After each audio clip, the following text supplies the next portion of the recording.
Hello students, welcome to master class. तो आज class 12 की सीरीज जो कि फिजिक्स चल रही है, चैप्टर 1 की जो चल रही है, उसी में हम लोग क्या करने वाले हैं, एक आज न्यूमेरिकल करने वाले हैं और क्या करने वाले हैं, इसी के साथ साथ हम लोग गॉस लॉ की एप्लीकेशंस के बारे में देखेंगे, डिस्कस करेंगे कि एप्लीकेशंस में क्या क्या एप्लीकेशंस है, जो कि एप्लीकेशंस कैसी हैं कि अगर वायर है, इनफाइनाइट लॉन्ग वायर है, तो उसके थ्रू किसी एक पॉइंट पे इलेक्ट्रिक फील्ड इंटेंसिटी निकालना है। किसी शीट के कारण, इनफाइनाइट थिन शीट के कारण किसी पॉइंट पे इलेक्ट्रिक फील्ड इंटेंसिटी निकालना है।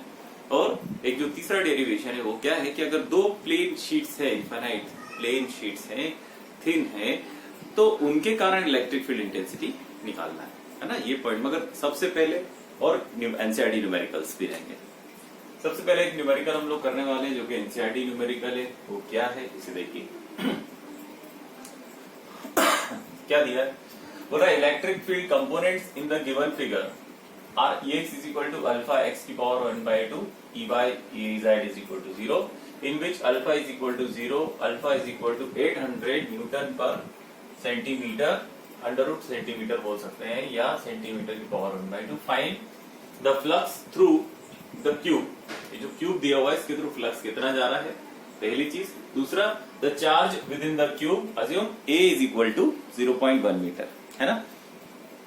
तो बहुत अच्छे समझते। बेसिकली अगर आप देखो इस क्वेश्चन के अंदर क्या दिया हुआ है, जो इलेक्ट्रिक फील्ड दी हुई है वो एक्सिस के अलोंग दी हुई है, और जो एक्स के एक्सिस के अलोंग जो इलेक्ट्रिक फील्ड दी हुई है उसकी तो वैल्यू है, मगर वाई एक्सिस और जेड एक्सिस के अलोंग जो इलेक्ट्रिक फील्ड की वैल्यू दी है वो कितनी है, 0 है। तो बच्चों इस बात से ये समझ में आता है कि इस क्वेश्चन के अंदर जो इलेक्ट्रिक फील्ड का डायरेक्शन दिया हुआ वो केवल और केवल एक्स के अकॉर्डिंग है, एक्स के अलोंग है ना। वर्टिकली बोले अगर, क्योंकि हमारी जो तीनों एक्सिस होती हैं, हमारी नहीं, कोऑर्डिनेट जो कोऑर्डिनेट्स की एक्सिस होती हैं, ये सारी कैसी होती हैं, परपेंडिकुलर टू ईच अदर होती हैं। So now what you can understand from here that the electric fields direction is along the direction of x axis. मतलब जो इलेक्ट्रिक फील्ड का डायरेक्शन है वो कैसा है, वो एक्स एक्सिस के अलोंग है इलेक्ट्रिक फील्ड का डायरेक्शन Ex, और उसकी जो वैल्यू दी हुई है वो, उसका जो फॉर्मूला दिया हुआ है बेसिकली वो क्या दिया है, x की पावर 1/2, है ना, ये हमें दिया हुआ है। अब बात मुद्दे की आती है कि Ey और Ez की वैल्यू 0 दी है, इसका मतलब इलेक्ट्रिक फील्ड आपकी y डायरेक्शन में और z डायरेक्शन में क्या है, 0 है। तो आपको पहले क्वेश्चन में निकालना क्या है, आपको निकालना है the flux through the cube. अगर फ्लक्स थ्रू द क्यूब की हम बात करें तो पहले तो हम देख लेते हैं कि फ्लक्स बेसिकली अगर बनेगा, फ्लक्स का फॉर्मूला क्या है हमारे पास में, अगर हम सॉल्यूशन की बात करें, है ना, किसकी बात करें, सॉल्यूशन की, तो phi E is equal to what we are having, E dot del S, है ना, ds del S, आप जो चाहे आप ले सकते हैं। जैसे अभी तक हमने ds लेके चले तो ds cos थीटा ये हमारे पास में है। अब बहुत ध्यान से देखें तो हमारे पास में थीटा है, एंगल है, और किस किस के बीच में है भाई, इलेक्ट्रिक फील्ड के बीच में और एरिया वेक्टर के बीच में। तो अगर हम एरिया वेक्टर की बात करें तो 90 डिग्री पर 0 हो जाता है। थीटा अगर हमारे पास में 90 डिग्री है तो फ्लक्स क्या हो जाएगा, 0, है ना। ये निकाल करके देखते हैं यहाँ पे, सपोज कीजिए हम ड्रॉ करें तो वैसे ही हमको दिया हुआ है कि इलेक्ट्रिक फील्ड 0 है Ey और Ez की। तो अगर Ex की हम लोग बात करें, फ्लक्स, देखो इसमें कुछ सोचना नहीं है। देखिए आपको या तो आप कंसेप्ट के थ्रू जाइए या फिर क्वेश्चन से आप लीजिए हिंट। क्वेश्चन से आप हिंट कैसे ले सकते हैं कि Ey और Ez की वैल्यू 0 दी हुई है, वैसा हमें क्या निकालना है, फ्लक्स निकालना है। तो अगर हमें फ्लक्स निकालना है तो अगर मैं फ्लक्स की बात करूंगा, flux along the x axis, along the x axis, तो इलेक्ट्रिक फील्ड जो अलोंग द एक्सिस है उसी डायरेक्शन में जब हम फ्लक्स की बात करेंगे तो बेसिकली कितने फेजेस क्रॉस हो रहे हैं, आप देखो यहाँ पे एक फेस ये वाला और एक फेस ये दो जो फेजेस हैं यही फेजेस क्रॉस हो रहे हैं बेसिकली। अगर आप देखें इलेक्ट्रिक फील्ड से, इसको मैंने बोल दिया A B C और D, इसको मैंने बोल दिया E F G and H, है ना। अच्छी बात है सर, बहुत बढ़िया। तो अगर हम बात करें flux along x axis when electric field is passing through face A B C D and E F G H, है ना। इन फेसेस से होके जा रही है तब की बात करेंगे, तब फ्लक्स क्या होगा। तो बहुत अच्छे से लिख लेते हैं यहाँ पे। अगर हम बात करें फ्लक्स फाई, तो बेसिकली टोटल फ्लक्स क्या होगा, इन दोनों का सम हो जाएगा। तो फाई टोटल की अगर हम बात करें अलोंग फाई टोटल या नेट अलोंग एक्स एक्सिस, है ना, अलोंग एक्स एक्सिस, वो क्या हो जाएगा, टोटल फ्लक्स क्या हो जाएगा, फाई ई, फाई बेसिकली मतलब इलेक्ट्रिक फ्लक्स किसके थ्रू पास होने पर, एबीसीडी के थ्रू पास होने पर, प्लस कौन सा वाला फ्लक्स, जब वो किससे क्रॉस हो रहा है, क्या ना, when the electric field is passing through the face EFGH, तो मैं क्या लिख सकता हूँ, फ्लक्स क्या आ जाएगा, phi E F G H. अच्छी बात है सर, ये दोनों का सम होगा बेसिकली नेट फ्लक्स, है ना, ये दोनों का सम हो जाएगा। आ जाओ यहाँ पे ऊपर। तो बेसिकली हम पहले निकालते हैं phi A B C D, phi A B C and D, phi A B C and D. तो क्या निकलेगा यहाँ पे देखें, फ्लक्स की अगर हम बात करते हैं तो फ्लक्स कितना हो जाएगा, E dot D S cos theta, यही लिखेंगे तो यहाँ पे क्या लिख लेंगे, E X D S cos theta, है ना। तो बेसिकली बहुत अच्छे से अगर हम देखें तो ई एक्स की वैल्यू हमें ऑलरेडी दी हुई है, और ई एक्स की वैल्यू क्या है, अल्फा एक्स की पावर 1/2, अल्फा एक्स की power 1/2 dot D S cos theta.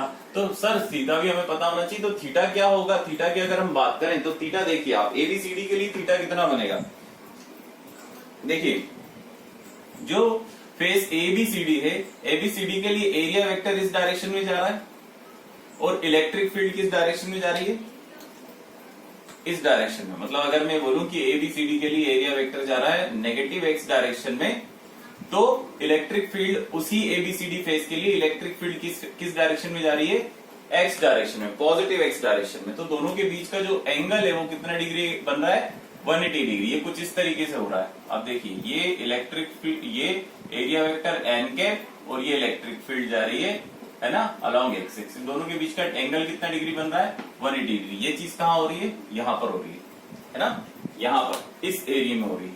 Electric जो आपका एरिया वेक्टर है that is going in the negative x direction, और इलेक्ट्रिक फील्ड किस डायरेक्शन में जा रही है, पॉजिटिव एक्स डायरेक्शन में। यही सेम चीज यहाँ पर होगी। तो एंगल कितने डिग्री का बनेगा, 180 डिग्री का। अगर एंगल 180 डिग्री का बन रहा है, एंगल क्या बन रहा है, 180 डिग्री का, तो इसे बेसिकली क्या लिख सकते हैं, alpha x 1/2 ds cos 180 degree, और cos 180 की वैल्यू कितनी होती है, -1। तो मेरे पास में, हमारे पास में क्या आएगा, माइनस अल्फा एक्स की पावर 1/2 ds। अच्छी बात है सर। ये क्या है, बेसिकली ये फ्लक्स है आपका, है ना। थीटा तो आपका 180 डिग्री हो गया, ये फ्लक्स हो गया एबीसीडी में जो हो रहा है। अब बहुत ध्यान से देखेंगे, एक्स की बात करें अगर, तो एक्स क्या है, यहाँ पे एक्स दिया हुआ है, ये एक्स क्या है, x is basically the distance along x axis, distance along x axis. X is what, x is the distance along x axis. तो अगर हम इस फेस के लिए बात करें, जो हमारे पास में ये फेस दिया हुआ है ना, जो हमारे पास में जो फेस दिया हुआ है, कौन सा फेस दिया हुआ है, आप देखो ध्यान से, एबीसीडी, इसकी हम लोग बात करें, एबीसीडी। तो एबीसीडी के लिए जो डिस्टेंस है अलोंग एक्स एक्सिस वो ए है बेटा, क्या है, ए है। ये देखिए ये डिस्टेंस जो है ए है, वो क्या है, एक्स के अलोंग डायरेक्शन है ना, एक्स के अलोंग डिस्टेंस है। वो कितना डिस्टेंस है यहाँ से, इस ओरिजिन से लेके यहाँ पर डिस्टेंस कितना है, ए। तो क्या कर सकते हैं, एक्स की जगह पे क्या लिख सकते हैं, ए लिख सकते हैं। तो phi A B C D कितना हो जाएगा, माइनस अल्फा एक्स की पावर ए की power 1/2 ds।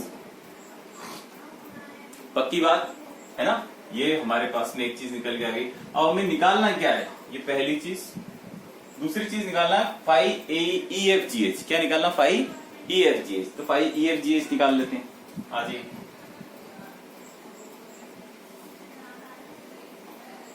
Phi E F G H, phi E F G H की बात करते हैं।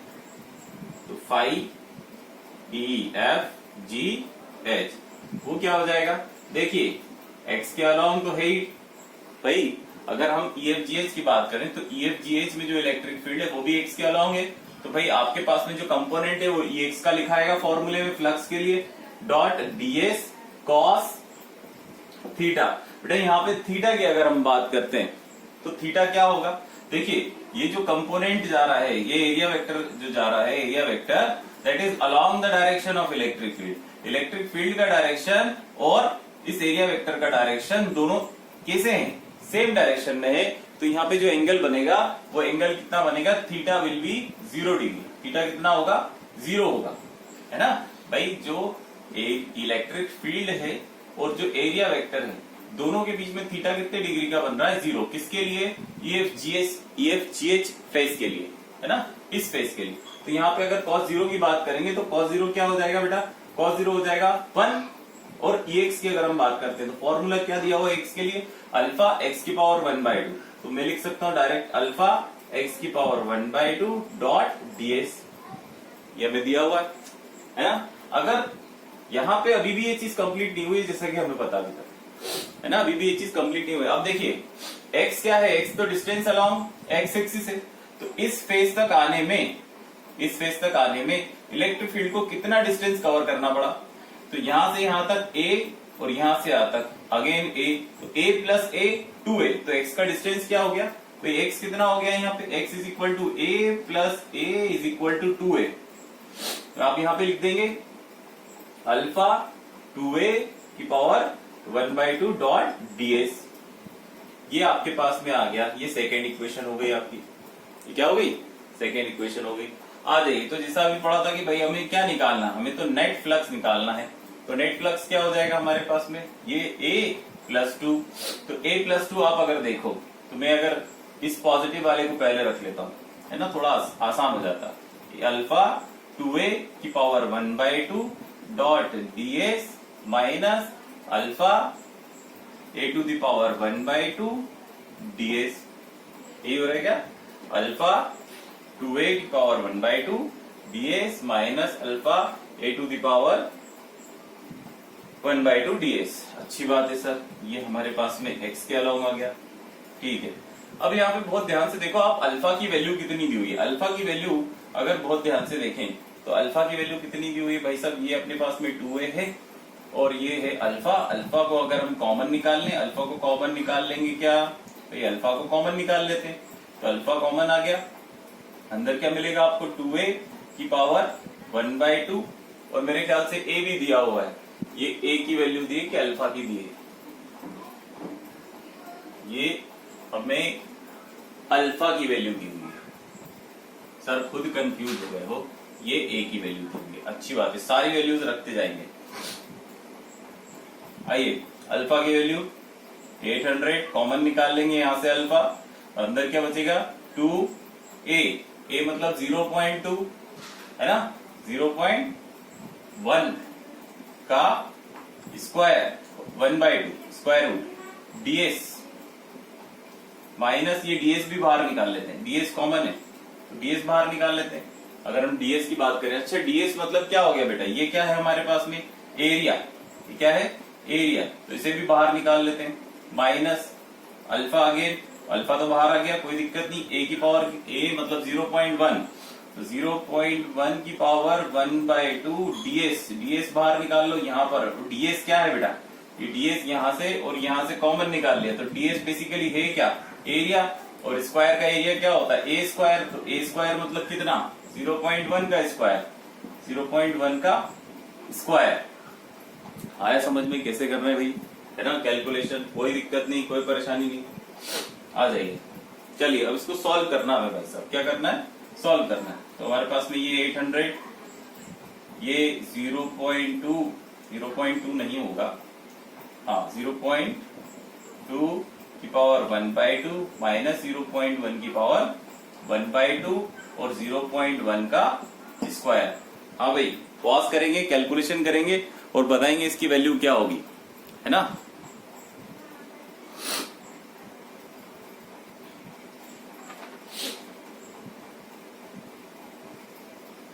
चलिए, इसकी वैल्यू क्या होगी, इसकी वैल्यू क्या होगी, जल्दी बोलेंगे।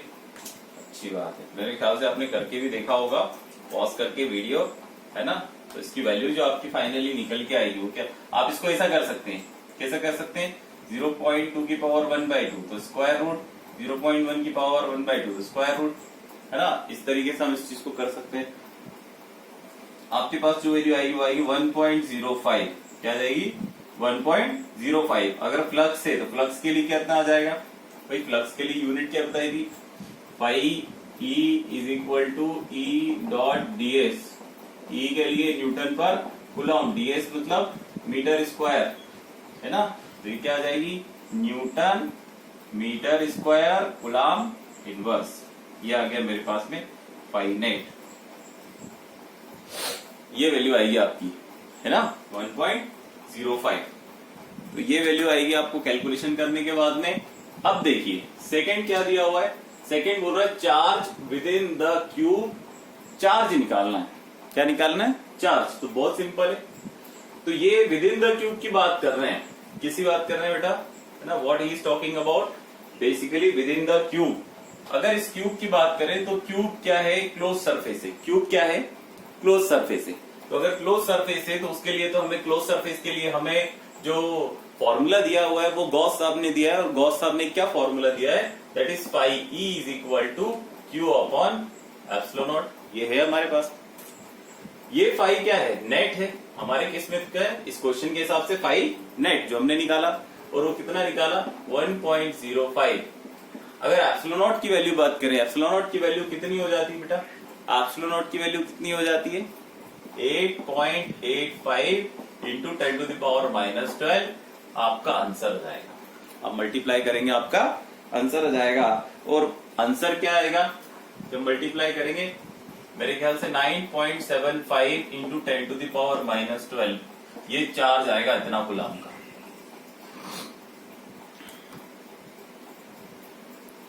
(9.75) या 9.27 है, 9.27। When you will multiply these two values, you will get the answer, है ना। ये कैलकुलेशन वाला पार्ट है, तो ये आप कर सकते हैं, इतने छोटे तो है नहीं, है ना। ये this value you will get.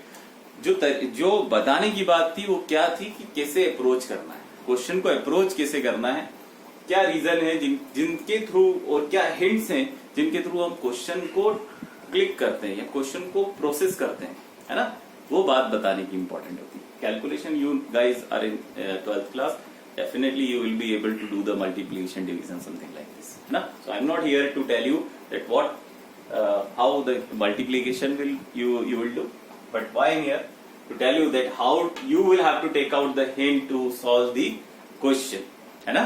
Okay, अब नेक्स्ट चीज जो हमें पढ़ना है वो जो बहुत इंपॉर्टेंट जिसके लिए वीडियो बनाया है, that is to do or to know the application of Gauss law, है ना। So now we are doing the application of Gauss law, और इसमें हम लोग सबसे पहले जो चीज पढ़ने वाले हैं that is to find the electric field intensity with the help of Gauss law of the infinite long wire, है ना। तो ये करते हैं, आई लगाते हैं। तो स्टूडेंट्स, गॉस लॉ पे आने से पहले एक बहुत इंपॉर्टेंट चीज आप लोगों को बतानी है, that is the continuous charge distribution. ये क्या होता है, क्यों इसकी जरूरत है, जब हम लोग करने जाएंगे डेरिवेशन तब हमें इसकी जरूरत पड़ेगी, है ना। जब हम एप्लीकेशंस देखेंगे गॉस लॉ की तो हमें इसकी जरूरत पड़ेगी कि कंटिन्यूअस चार्ज डिस्ट्रीब्यूशन के थ्रू हम जानेंगे कि चार्ज डेंसिटी क्या होती है। बेसिकली चार्ज डेंसिटी से आप क्या समझते हैं, डेंसिटी का मतलब तो ये हो गया कि number of things in a particular area, है ना, कितनी डेंस वो चीजें होंगी, that is called the density. इसी तरीके से हम जब चार्ज की बात करते हैं तो अगर वो कंडक्टर है तो कंडक्टर के अंदर चार्ज इलेक्ट्रॉन होगा, तो डेंसिटी और the number of electrons in particular area, that is, और at particular area, length, volume, that is called density of that charge और इलेक्ट्रॉन। नहीं समझ में आया, थोड़ा देखिए आप किस तरीके से। देखिए अभी तक हम लोगों ने क्या माना, अभी तक हम लोगों ने ये माना कि, और माना भी, और जब हम प्रॉपर्टी ऑफ चार्ज को डिस्कस कर रहे थे तो हमने देखा कि जो चार्ज है that is discrete in nature, है ना। जो चार्ज है that is discrete in nature, और हमें कैसे पता चला, हमें पता चला क्वांटाइजेशन ऑफ चार्ज, है ना। जब हमने ये पता लगाया कि जो क्वांटिटी है ना, ये जो चार्ज रहेगा, चार्ज रहेगा वो इंटीग्रल मल्टीपल में रहेगा, है ना। number of charge given to a body, that will be integral multiple of charge on a single electron. इसे हमने क्या बोला, हमने बोला Q is equal to plus minus me, और जिसमें हमने बोला कि भाई E क्या है, that is the charge on one electron, that is 1.6 into 10 to the power minus 19 coulomb. आपने ये बोल दिया. n क्या है, आपने बोला ये इंटीजर होगा. क्या होगा, इंटीजर होगा, है ना. तो हमने ये माना कि जो नंबर ऑफ चार्ज या क्वांटिटी ऑफ चार्ज आएगी, है ना, वो कैसी होगी, वो कैसी होगी, एक इंटीग्रल मल्टीपल होगी, है ना. जो quantity of charge on a body, that will be integral multiple of, that will be integral multiple of charge on a single electron. ये चीज हमें समझ में आई. मगर ये किस लेवल की बात कर रहे हैं आप, माइक्रोस्कोपिक लेवल की, है ना. ये जो हम सिंगल चार्ज को या कुछ सिलेक्टेड नंबर ऑफ चार्ज की जो हम बात करते हैं, उनके कैलकुलेशन के लिए इस तरह का एजम्पशन अच्छा है ना. मगर अगर हम ये बात कीजिए, अगर बहुत सारे इलेक्ट्रॉन है, या मैं बोलूं कि मैक्रोस्कोपिक प्रॉपर्टी की हम बात करते हैं, किसकी, मैक्रोस्कोपिक, मैक्रोस्कोपिक प्रॉपर्टी या macroscopic analysis, macroscopic analysis. Macroscopic, microscopic बात समझ में आती. माइक्रोस्कोपिक जब आप इलेक्ट्रॉन्स को बहुत पास से एनालिसिस कर रहे हैं, या फिर बहुत कम इलेक्ट्रॉन्स है, या बहुत सिंगल इलेक्ट्रॉन है कोई, और उसका आप एनालिसिस कर रहे हैं, तो बहुत माइन्यूट लेवल पे आप एनालिसिस कर रहे हैं, तब आप मान सकते हैं कि इलेक्ट्रॉन क्या है, इलेक्ट्रॉन डिस्क्रीट है, या इलेक्ट्रॉन जो है वो क्वांटाइजेशन की प्रॉपर्टी को उस टाइम फॉलो कर रहा है. मगर अगर आप समझ लीजिए ये इलेक्ट्रॉन है, और मैं क्या कर रहा हूं, इन नंबर ऑफ इलेक्ट्रॉन्स को क्या कर रहे हैं हम लोग, उनके जो स्पेसिंग है बीच में, नंबर ऑफ इलेक्ट्रॉन्स की, there are number of electrons.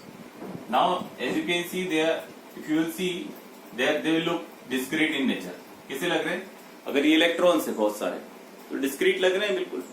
अगर ये इलेक्ट्रॉन्स बहुत दूर से देखे जाए, बहुत दूर से, तो क्या वो कुछ, क्या उनके बीच की स्पेसिंग बहुत कम हो जाएगी, और वो आपको कैसे लगने लगेंगे बेटा, वो आपको लगने लगेंगे एक लाइन की तरह, है ना. एक सिंगल लाइन आपको दिखेगी, वो एक ही दिखने लगेंगे बेसिकली. आपको डिस्क्रीट नहीं, बल्कि जो स्ट्रक्चर दिखेगा वो कैसा दिखेगा, एक कंटिन्यूअस स्ट्रक्चर दिख रहा है आपको. क्या दिख रहा है, कंटिन्यूअस स्ट्रक्चर,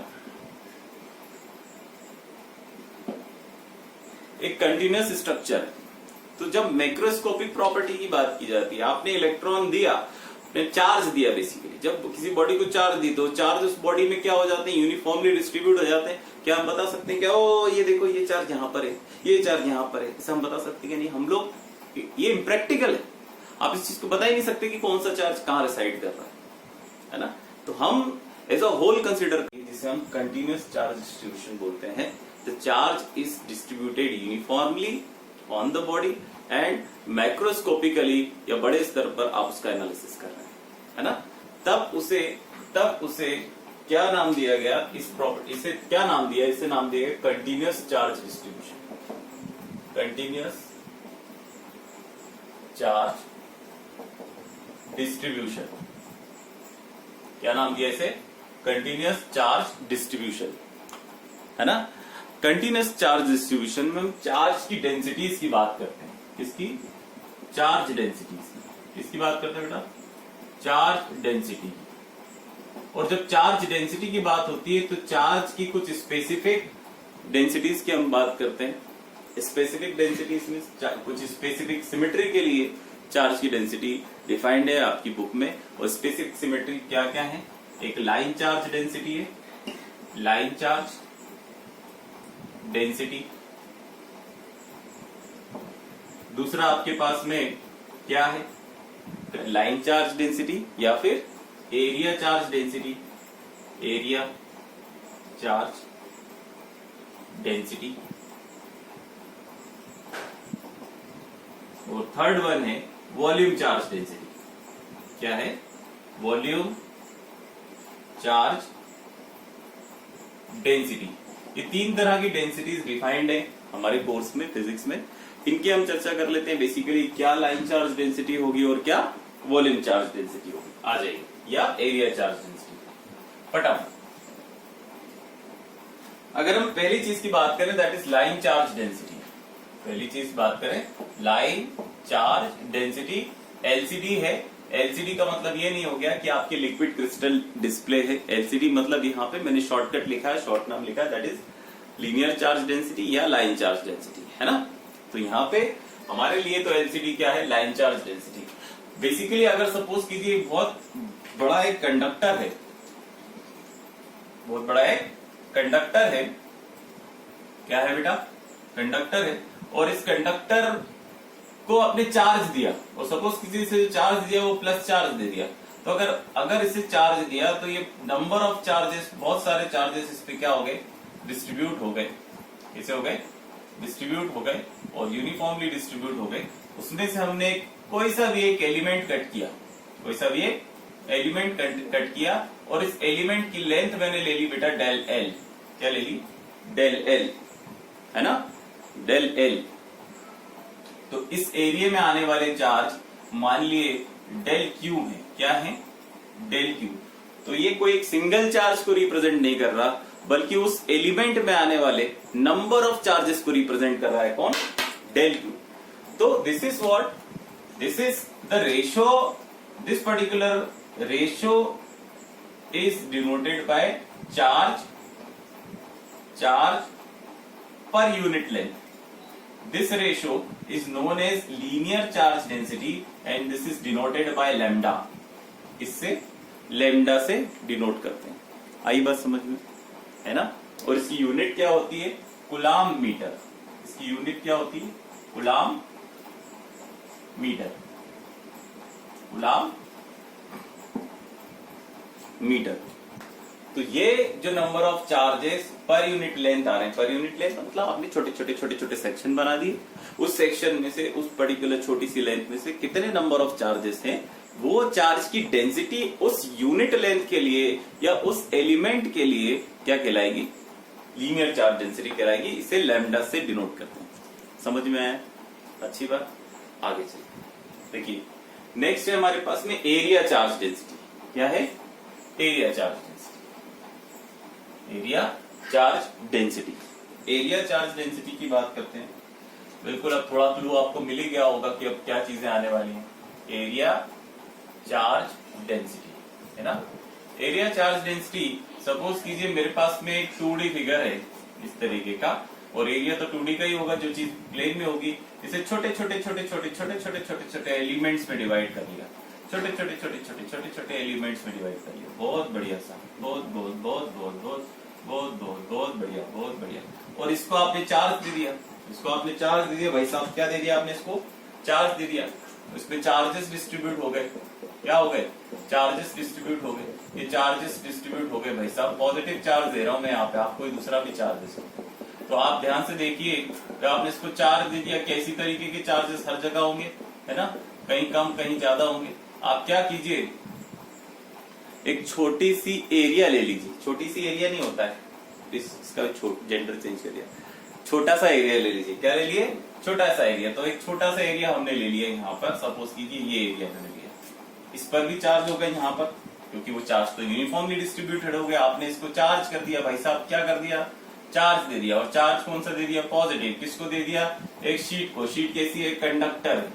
ये सब बातें बताने वाली है क्या, नहीं, समझ में आना चाहिए कि आपने चार्ज दिया है, कंडक्टर को दिया है, तो इसमें नंबर ऑफ चार्जेस हैं, क्या है, चार्जेस। सपोज कीजिए ये जो एरिया है वो क्या है, डेल एस, क्या है एरिया, एरिया क्या है, डेल एस, एरिया क्या है, डेल एस, हाँ सर बढ़िया। और इसमें जो आपने चार्ज दे दिए, वो चार्ज कितने दे दिए, इस पे जो चार्ज दिए हुए वो चार्ज दे दिए डेल क्यू, है ना, मतलब इस पूरी में दिए, यहाँ पर जो चार्जेस आ रहे हैं वो डेल क्यू आ रहे हैं। तो यहाँ पे चार्ज पर यूनिट एरिया वो क्या कहलाएगा, आपका क्या कहलाएगा, चार्ज पर unit area, area charge density क्या कहलाएगा, एरिया चार्ज डेंसिटी। इसे सिग्मा से डिनोट करते हैं, ये सिग्मा है, क्या है ये, सिग्मा, इसे बोलते हैं sigma, that is charge del q per unit area, that is del s, और यूनिट क्या है, कूलाम पर मीटर स्क्वायर, ये यूनिट हो गई, है ना, कूलाम पर मीटर स्क्वायर। तो this is the formula for area charge density. इसे दूसरा क्या बोलते हैं, दूसरा नाम इसका जो एरिया है, इसका दूसरा नाम है सरफेस चार्ज डेंसिटी। इसका दूसरा नाम क्या है, सरफेस चार्ज डेंसिटी। क्या नाम है इसका, सरफेस चार्ज डेंसिटी, ये नाम भी है इसका। आई होप यहां तक चीजें क्लियर हुई है ना, यहां तक चीजें क्लियर हुई। आ जाइए दूसरा समझते हैं, वॉल्यूम चार्ज डेंसिटी। क्या चीज, वॉल्यूम चार्ज डेंसिटी। तो अगर हम VCD की बात करें, किसकी, VCD, that is volume charge density. Third, that is volume charge density. जब हम वॉल्यूम की बात करते हैं, ये जब हमने सरफेस की बात करी तो ये बात खुद ही दिमाग में आई कि जब सरफेस की बात हुई तो सरफेस एक 2D फिगर है। जब एरिया की बात, वॉल्यूम की बात करी तो वॉल्यूम क्या चीज समझ में आई कि वो एक कैसा फिगर है, एक 3D फिगर है। 2D figure area, 3D figure volume. इस तरीके से मैंने एक फिगर ले लिया बेटा, और ये फिगर कैसा है, 3D फिगर है। क्या है, 3D फिगर है। बहुत बढ़िया सर।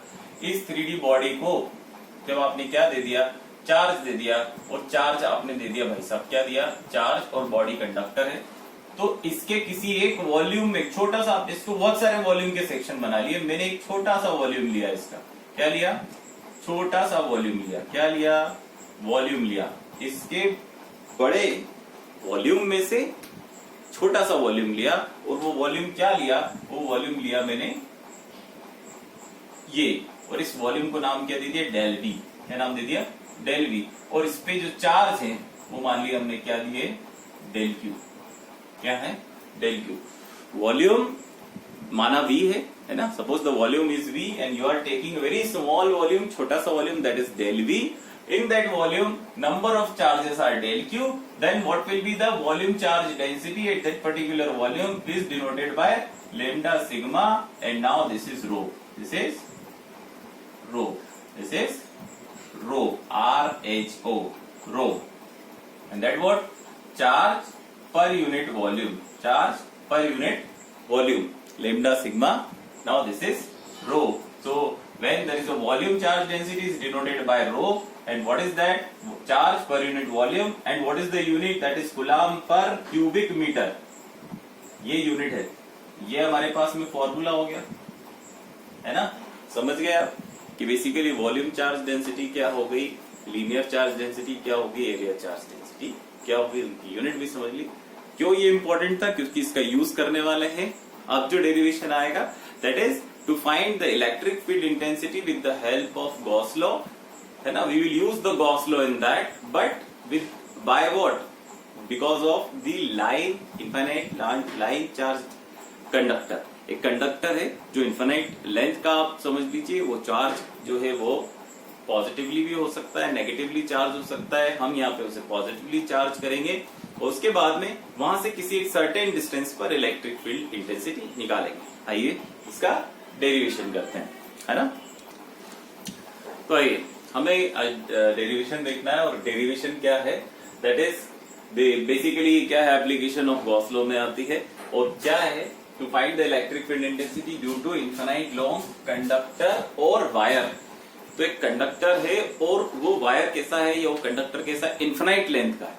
कैसा है, इनफाइनाइट लेंथ का। तो इस बात पे आने से पहले कि क्या सही में इनफाइनाइट लेंथ का वायर होता है, प्रैक्टिकली हमें और आपको पता है कि ऐसा कोई वायर हो नहीं सकता जो इनफाइनाइट लेंथ का हो। तो फिर इसे क्यों बोला गया, इस कंसेप्ट को समझेंगे। उससे पहले ये बात जान ले कि अगर गॉस लॉ की एप्लीकेशन है तो ये किन किन चीजों में लग सकती है। कुछ ही सिमिट्रीज ऐसी हैं जिनमें गॉस लॉ की हेल्प से हम इलेक्ट्रिक फील्ड इंटेंसिटी निकाल सकते हैं। ऐसा नहीं है कि आप हर किसी कंडक्टर के लिए, हर किसी शेप के लिए आप गॉस लॉ की हेल्प से इलेक्ट्रिक फील्ड इंटेंसिटी निकाल पाए, नहीं, है ना। For certain symmetry, it is written in the book, for certain symmetry, NCERT में लिखा हुआ है, for certain symmetry, for some specific symmetries Gauss law is applicable and to find the electric field intensity, है ना। सबके लिए नहीं है, उसमें से एक जो है जिसके लिए एप्लीकेबल है, that is with two find the electric field intensity with the help of this one, infinite long wire, है ना। तो आते हैं, इसे करते हैं, आ जाइए फटाफट। तो सबसे पहले तो अगर हम बात करें तो हमें इस डेरिवेशन में क्या चाहिए, हमें चाहिए इनफाइनाइट लॉन्ग वायर, एक ऐसा वायर चाहिए जो इन्फिनाइट लेंथ का हो। तो हम उसे बना लेते हैं। सपोज कीजिए ये वायर है मेरे पास में, ये इन्फिनाइट लेंथ का, ये इन्फिनाइट लेंथ का है। कैसे मान लें सर, डाइजेस्ट नहीं हो रही है बात कि एक वायर इन्फिनाइट लेंथ का हो सकता है? नहीं, बेसिकली आप बिल्कुल ऐसा समझिए कि एक बिल्डिंग है, एक बिल्डिंग है, और ये बिल्डिंग जो है ये 100 माले की बिल्डिंग है, इसमें 100 फ्लैट्स हैं, okay, and somewhere you are here only, आप यहां पर हैं, छोटी सी बिल्कुल पॉइंट आपके लिए, और आप इसके बहुत क्लोज हैं, यू आर वेरी क्लोज।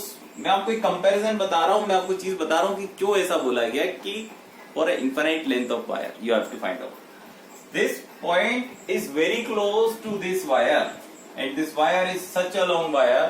इसे किस तरीके से समझा गया, इसे समझिए, ऐसे समझिए कि एक वायर है और ये वायर एक बिल्डिंग है, और ये बिल्डिंग कैसी है बेटा, 100 फ्लोर्स की बिल्डिंग है। 100 फ्लोर्स की बिल्डिंग के पास में आप जाके खड़े हो जाओ, और आप बिल्कुल पास में जाके खड़े हो जाओ, और आप ऐसे देखो, ऐसे आपको उसका टॉप दिखेगा क्या? आपको उसका जीवन में कभी टॉप दिखेगा? नहीं दिख पाएगा। आपके लिए तो वो एंडलेस हो गई, वैसा भी तो अनंत है, तो आकाश में जा रही आप। तो ये कंपैरिजन है, basically it is for understanding, है ना। इन्फिनाइट लेंथ का मतलब ये हुआ कि आपने जो पॉइंट लिया है, वो बहुत क्लोज लिया है इस वायर के। To find the electric field intensity you have taken a point which is very close to the wire. That is why as compared to that point, this wire is acting like an infinite wire। आया समझ में? आपने जो point लिया है वो wire के बहुत पास ले लिया, वायर के बहुत पास लिया है। एक्चुअली ये तो हम डेरिवेशन के लिए उसे थोड़ा दूर बनाते हैं, बेसिकली ये एक्चुअली में ये पॉइंट बहुत पास है, और उस पॉइंट के लिए ये वायर कैसा एक्टिंग कर रहा है, this acting as a infinite wire. अब आई बात समझ में? अच्छी बात। चलिए अब क्या करते हैं, हमें इसे करने के लिए यहाँ पर एक पॉइंट ले लेते हैं। सपोज कीजिए एक पॉइंट है ना, या पॉइंट तो छोड़िए, पहले हम लोग ये देखते हैं कि बेसिकली इसे करेंगे कैसे, है ना। पॉइंट को लेने से पहले तो हम देखते हैं करेंगे कैसे और कैसे पूरी सिमेट्री आएगी। पॉइंट पे नहीं जाते डायरेक्ट, अच्छी बात है। तो बेसिकली क्या करें सर, ये तो आपने इसे वायर दे दिया, मगर ये इन्फिनाइट कंडक्टर है, इन्फिनाइट केस कंडक्टर है, इन्फिनाइट लॉन्ग। यहाँ पे एक पॉइंट ऐड करेंगे, दैट इज चार्ज कंडक्टर। क्या बेटा? Charge conductor. तो हमें चार्ज देना है इसे, और इसको चार्ज दे दिया है पॉजिटिव। क्या चार्ज दे दिया है? Positive charge. इसे पॉजिटिव चार्ज दे दिया। अब अगर इसे पॉजिटिव चार्ज दिया है तो ये बात तो समझ में आ रही है भाई साहब कि यहाँ से इलेक्ट्रिक फील्ड यहाँ और यहाँ से इलेक्ट्रिक फील्ड यहाँ। पॉजिटिव चार्ज के लिए इलेक्ट्रिक फील्ड आउटवर्ड होती है। पॉजिटिव चार्ज के लिए इलेक्ट्रिक फील्ड किसी होती है? आउटवर्ड होती है। क्या इलेक्ट्रिक फील्ड इन्फिनाइट तक जाएगी? अनंत चली जाएगी इलेक्ट्रिक फील्ड। इलेक्ट्रिक फील्ड की इंटेंसिटी का कुछ दायरा होगा, कोई लिमिट होगी जहां तक कि उस चार्ज का इफेक्ट देखा जा सकता है। वो लिमिट होगी जरूर। ऐसा तो नहीं कि वो कहीं भी आप दुनिया में रख दो और वहां पे इलेक्ट्रिक फील्ड जाकर के और दूसरा चार्ज टेस्ट चार्ज है उसे दूर हटा देगी, नहीं। भाई साहब आपने चार्ज यहाँ रखा, रिपल हुआ, यहाँ रखा, रिपल हुआ। अगर ये इलेक्ट्रिक फील्ड है, अगर इस चार्ज की इलेक्ट्रिक फील्ड ये है, आपने एक चार्ज यहाँ रखा, रिपल हो गया, यहाँ रखा, रिपल हो गया, यहाँ रखा, रिपल हो गया, यहाँ रखा, रिपल हो गया, यहाँ रखा, रिपल नहीं हुआ। मेरी बात समझ पा रहे हैं आप? तो वो पॉइंट जहां तक इलेक्ट्रिक फील्ड का आप असर देख सकते हैं, उसे मैं यहां से एक डिस्टेंस की तरह ले रहा हूं। क्या ऐसी नंबर ऑफ चार्जेस होंगे कंटिन्यूअसली, नंबर ऑफ चार्जेस होंगे कंटिन्यूअसली, और सभी के लिए क्या वही होगी लिमिट, क्योंकि सेम चार्ज होगा। तो सभी के लिए लिमिट यही हो गया, डिस्टेंस यही हो गया। यहां से मैंने ये लाइन बना दी, this is the boundary, this is the boundary. बात समझ में? ये वो बाउंड्री है जहां तक कि आप इलेक्ट्रिक फील्ड का इफेक्ट देख सकते हैं। अब इसे आप घुमा दीजिए, क्योंकि मुझे पता है चार्ज है, तो चार्ज ओमनी डायरेक्शनली निकलता है, इलेक्ट्रिक फील्ड ओमनी डायरेक्शनली निकलती है, इधर भी, इधर भी, इधर भी, इधर भी, चारों दिशाओं में जाएगी भाई साहब। अगर चारों दिशाओं में जाएगी तो आपके पास में जो सरफेस बनेगा वो कुछ इस तरीके से बनेगा, है ना। बात समझ में आई? इसे आप घुमा दीजिए, तो ये पूरी बाउंड्री इस तरीके से बनेगी, सेम यहां भी बनेगी, सेम यहां भी बनेगी, है ना, सेम यहां भी बनेगी।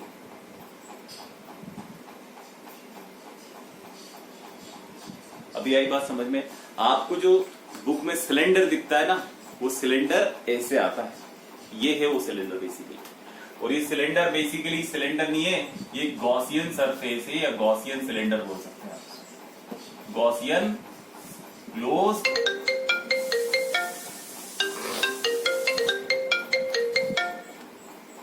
गॉसियन क्लोज्ड स्फीयर या सरफेस। गॉसियन क्लोज्ड सरफेस क्या है? गॉसियन क्लोज्ड सरफेस है। क्या है? गॉसियन क्लोज्ड सरफेस है। बात क्लियर आ जाएगी। तो एक बात समझ में है कि यहां से हो क्या रहा है, यहां से तो इलेक्ट्रिक फील्ड निकल के आ रही है। क्या आ रही है? इलेक्ट्रिक फील्ड निकल के आ रही है। तो इलेक्ट्रिक फील्ड निकल के आ रही है, तो इलेक्ट्रिक फील्ड कैसे निकलेगी? इलेक्ट्रिक फील्ड पॉजिटिव चार्ज के लिए आउटवर्ड होंगी, नॉर्मली इस तरीके से होंगी, बिल्कुल पूरी सरफेस से निकल के जा रही है ना। ये क्या इसी डायरेक्शन में यहां भी जा रही होंगी, इस डायरेक्शन में यहां भी जा रही होंगी। अच्छी बात है सर, बहुत बढ़िया, बहुत शानदार, ये जा रही है। ठीक है, अच्छी बात, बहुत अच्छी बात। अब आप देख लीजिए, ये बन गई पूरी सिमेट्री। अब ये जो डिस्टेंस है यहां से यहां तक का, इसे मैंने मान लिया आर। क्या मान लिया? आर। और ये जो लेंथ है सिलेंडर की, ये लेंथ हमने ले ली एल। कितनी ले ली बच्चा? एल ले ली। तो लेंथ क्या आ गई? एल आ गई। लेंथ क्या आ गई? एल आ गई।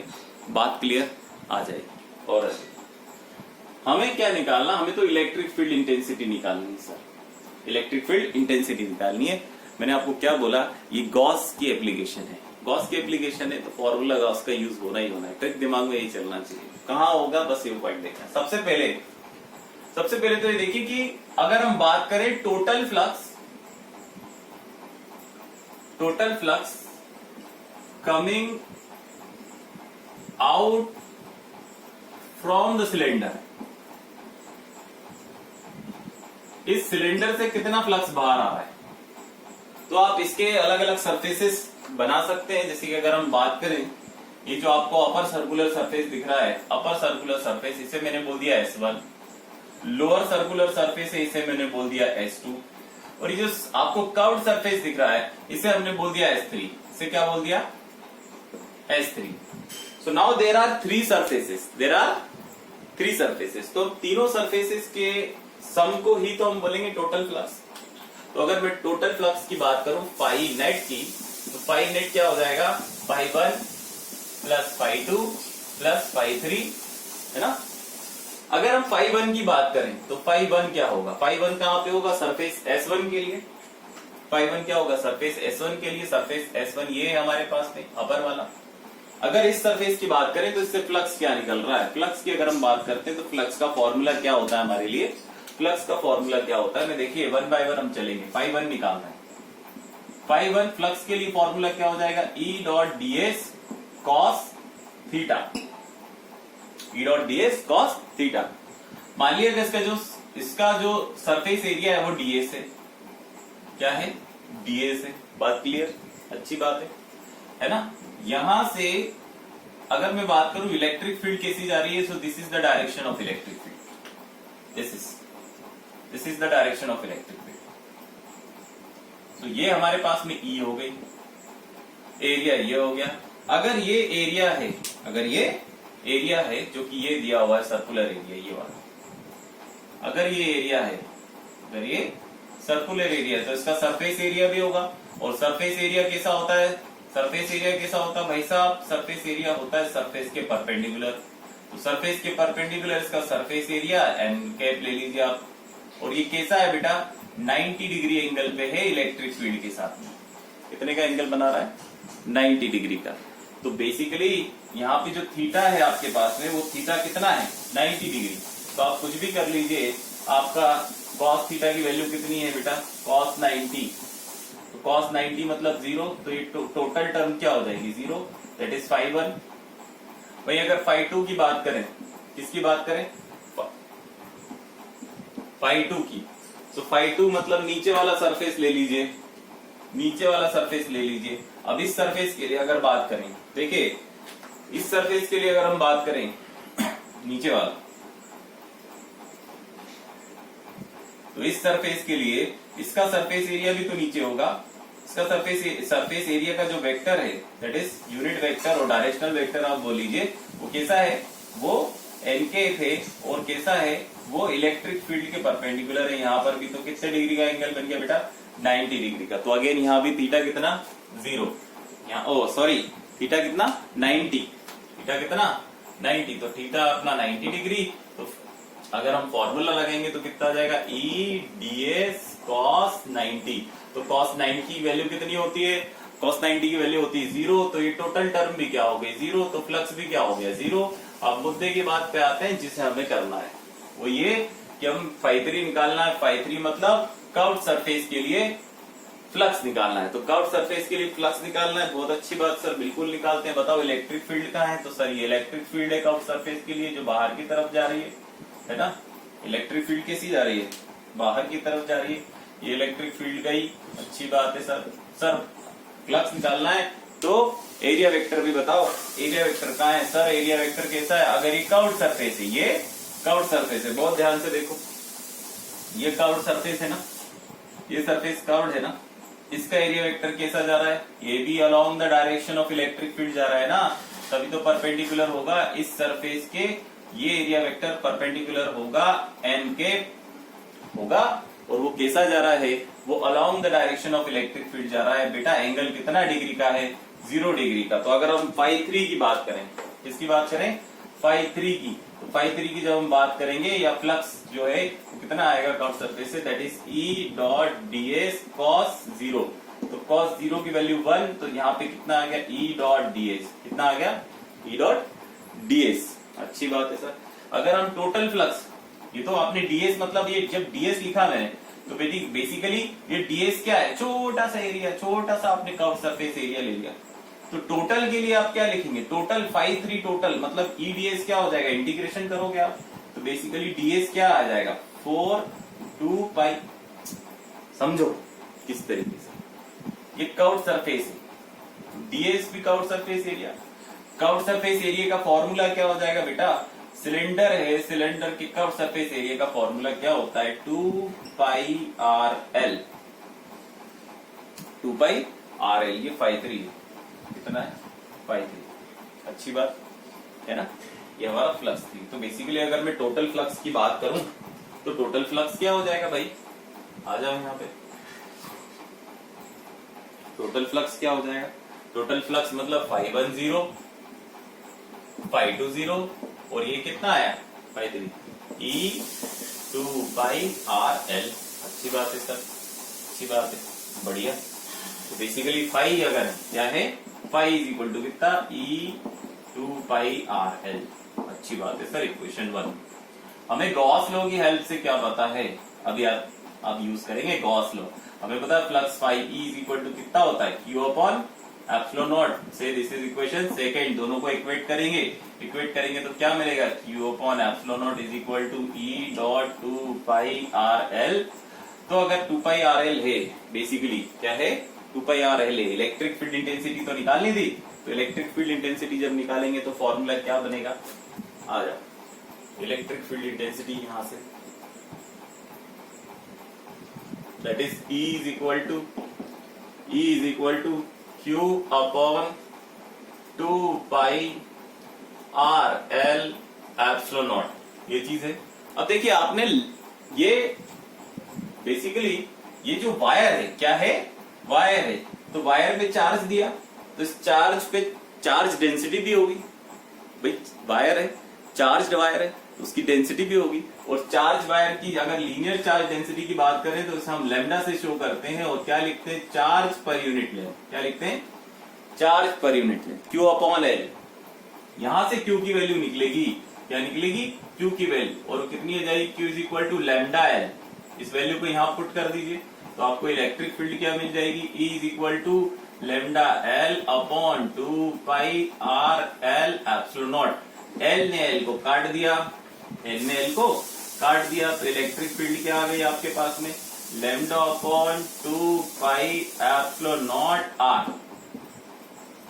This is the formula of electric field intensity due to infinite length or infinite conductor और चार्ज कंडक्टर, है ना. इतनी बात समझ में आई, अच्छी बात. चलिए अब थोड़े एनालिसिस की हम लोग बात करते हैं, है ना. आगे यहां से क्या चीज समझ में आ रही है. सपोज कीजिए आपके पास में एक ग्राफ ड्रॉ करता हूं. यहां पे आप समझ लीजिए electric field is inversely proportional to distance are.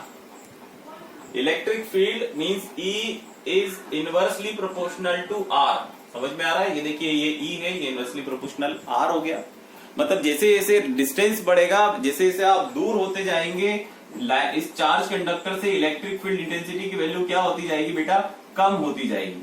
कैसी होती जाएगी, कम होती जाएगी. तो अगर मैं इस एक्सिस को इलेक्ट्रिक फील्ड लेता हूं और इसे R ले लेता हूं और एक ग्राफ ड्रॉ करूंगा तो वो कुछ इस तरीके से आएगा. और this is exponentially decaying graph. बहुत तेजी से इलेक्ट्रिक फील्ड कम होती है जैसे जैसे डिस्टेंस बढ़ता है, जैसे जैसे डिस्टेंस इंक्रीज होता है. बात समझ में आई. तो ये ग्राफ आपको मिलेगा. आई होप यहां तक चीजें समझ में आई होंगी. इसके बाद में हम जो नेक्स्ट वीडियो बनाएंगे उसमें और भी एप्लीकेशंस लेंगे, न्यूमेरिकल देखेंगे, है ना. तब तक के लिए bye bye. Like, share and subscribe. Goodbye everyone.